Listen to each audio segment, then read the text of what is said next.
आज आपण वित्तीय समित्या पाहू.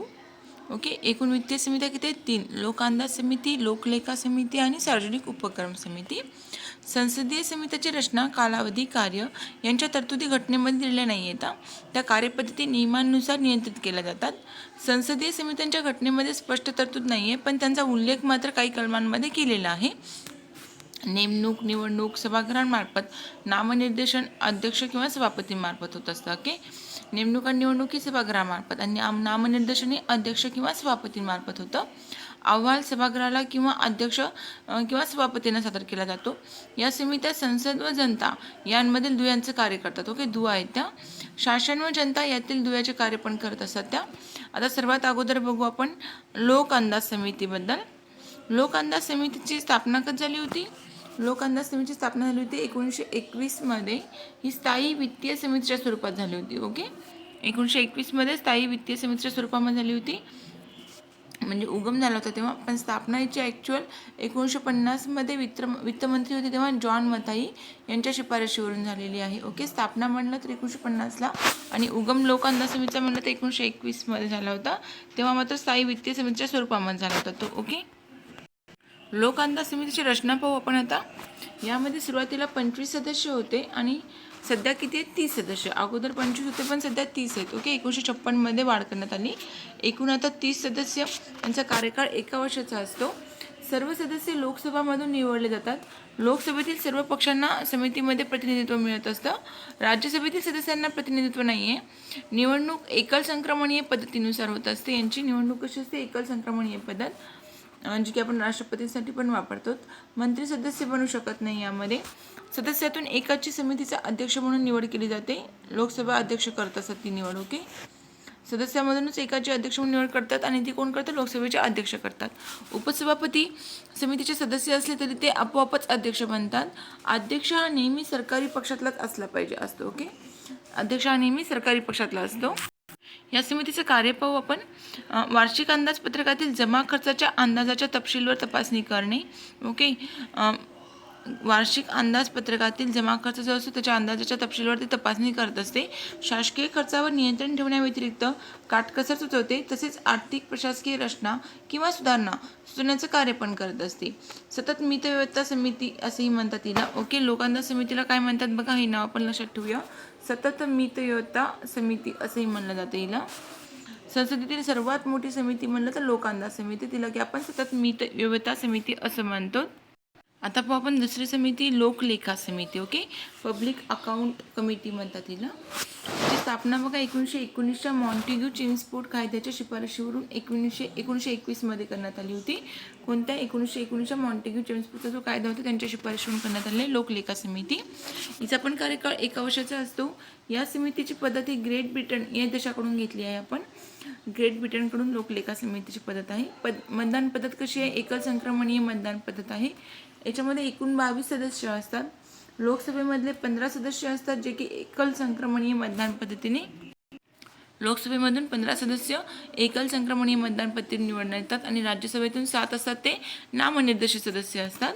1954 पूर्वी केवळ लोकसभेद्वारे निवडलेल्या 15 सदस्यांची समिती होती. ओके, 1954 पूर्वी फक्त लोकसभेद्वारेच निवडलेल्या 15 सदस्यांची. ओके, शासनाचा एकही प्रतिनिधी यामध्ये नाही. ओके, शासनाचा प्रतिनिधी नाही आहे त्यामध्ये.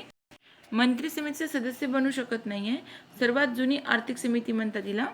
अंदाज समितीची जुळी बहीण पण म्हणतात. ओके, अंदाज समितीची जुळी बहीण म्हणलं तर लोकलेखा समिती. ओके, संसदेची पहारेकरी पण म्हणून काम करते. पहारेकरी, जुळी बहीण. लोकसभेतून निवडलेल्या 15 सदस्यांपैकी एकाची अध्यक्ष म्हणून निवड लोकसभेच्या अध्यक्षामार्फत केली जात असते. 1966-67 पर्यंत समितीचे अध्यक्ष हे सरकारी पक्षातील होता. 67 पर्यंत, परंतु 67 आणि 68 मध्ये पहिल्यांदाच मिनू मसानी या विरोधी पक्षातील व्यक्तीची अध्यक्षपदी निवड झाली होती आणि मग तेव्हापासूनच 1967 आणि 68 मध्ये 1967-68 पासून विरोधी पक्षातील व्यक्तीची अध्यक्षपदी म्हणून निवड करण्यात आली होती. ओके, नियमाप्रमाणे या समितीचे अध्यक्षपद मुख्य विरोधी पक्षाच्या सदस्याकडे नसते, तर हा एक संकेत पाळला जातो. मुख्यतः लेखापरीक्षण अहवाल तपासतं. ओके, याचं कार्य काय? तर लेखापरीक्षणचा अहवाल तपासणे.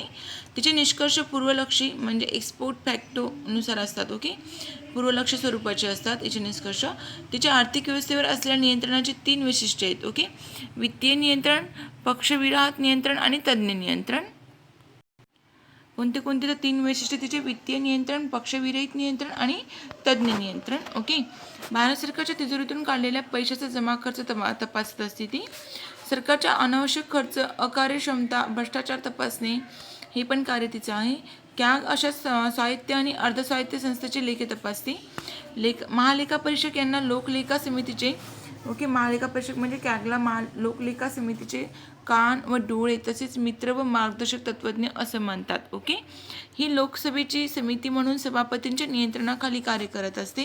तिचे कार्य केवळ विच्छेदनांचे आहे. ओके. हिचे कार्य काय तर विच्छेदनाचं कार्य आहे असं म्हटलं जातं. ओके. या समितीमध्ये महत्त्वाचं म्हणजे 1919 मॉन्टेग्यू चेम्सफोर्डच्या शिफारशीवरून 1921 मध्ये स्थापन झाली होती. ओके. एकूण 22 सदस्य, 15 हे लोकसभेतून असतात, एकल संक्रमण मतदान पद्धतीने, आणि राज्यसभेतून 7 असतात, ते नामनिर्देशित असतात. लोकलेखा समितीला अंदाज समितीची जुळी बहीण म्हणतात. संसदेची पहारेकरी पण लोकलेखा समितीलाच म्हणतात. ओके. आणि 67-68 पासून विरोधी पक्षातील व्यक्तीची अध्यक्षपदी निवड केली जात आहे. ओके. लोकलेखा समितीचे निष्कर्ष कसे असतात? पूर्वलक्ष्य स्वरूपाचे असतात आणि यामध्ये 3 वैशिष्ट्य दिले: वित्तीय नियंत्रण, पक्षविरहित नियंत्रण, तज्ज्ञ नियंत्रण असतं. आणि याचं कार्य म्हटलं तर कॅग सारख्यांचे नाही का ती लेखे तपासत असते. महालेखा परीक्षक यांना म्हणजे लोकलेखा समितीचा आपण कान व डोळे तसेच मित्र मार्गदर्शक तत्त्वज्ञ ही लाईन पण महत्त्वाची आहे. ओके. आणि त्याचं कार्य काय तर विच्छेदनाचं कार्य येतं लोकलेखा समितीचं. आता पाहू आपण तिसरी समिती आहे सार्वजनिक उपक्रम समिती, committee on public undertaking. Okay. हिची निर्मिती झाली होती 1964 मध्ये. शिफारस कोणी केली होती? कृष्ण मेनन समितीची शिफारस होती. आणि रचना कशी आहे तर सुरुवातीला फक्त 15 सदस्य होते, आता सध्या मात्र 22 सदस्य येतात. त्यामध्ये 1974 मध्ये सदस्य संख्या 22 केली. 15 सदस्य लोकसंख्या सदस्यांमधून एकल संक्रमण पद्धतीने निवडले होते म्हणजे निवडतात. ओके. 15 सदस्य एकल संक्रमण पद्धतीने लोकसभेतून निवडले जातात आणि 7 सदस्य हे राज्यसभा सदस्यांमधून नामनिर्देशित केले असते. त्यांचा कार्यकाळ पण 1 वर्षाचाच असतो.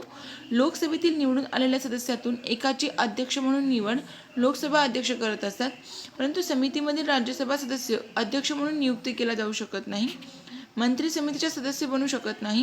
या समितीच्या अहवालावर सभागृहामध्ये चर्चा पण होत नाही. ओके. यामध्ये चर्चा होत नसते.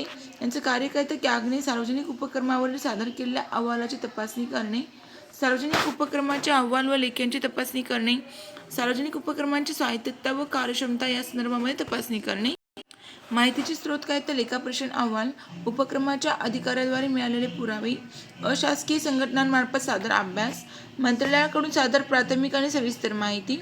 ही समिती चौकशी तपासत नाही. या समितीमध्ये चौकशी किंवा तपासणी करत नाहीत. दैनंदिन प्रशासनाच्या संबंधित बाबी, उपक्रमांशी संबंधित इतर मुख्य सरकारी धोरणे असतात. एखाद्या कायद्यानुसार त्या उपक्रमाशी संबंधित काही कामे इतर यंत्रणेला सोपवलेली असतील आणि नियमामध्ये नमूद केलेले असतात.